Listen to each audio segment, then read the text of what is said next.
Hey everyone, so in this video, I'm going to show you how to connect your Apple TV remote to your Apple TV. So this video is going to be particularly useful for individuals who want to go ahead and pair their Apple TV with their Apple TV remote. How do you actually go ahead about doing so? So what you're first going to do is that you want to go ahead and grab your Apple TV remote, which we have right over here. So with your Apple TV remote, you do want to make sure that it's fully charged. So in order to charge it, you just use a lightning cable down over here. So make sure that the remote is fully charged. And then afterwards, you're going to press this button and this button here at the same time. So this right here is the back button. This right here is the plus button.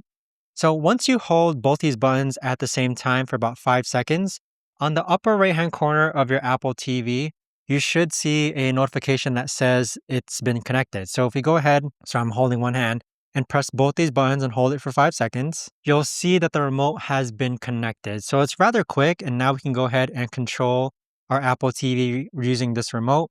Just make sure that, again, the Apple TV remote is charged, and also make sure you're within proximity of your Apple TV, which mine is right over there. So you want to be fairly close. But that right there, guys, is the best and easiest way that I know of to actually go ahead and connect your Apple TV remote with your Apple TV. If you guys know of a better or easier way to actually do this, let me know in the comments down below. I would love to know. Thanks so much for watching, everyone, and I'll see you guys all in the next video.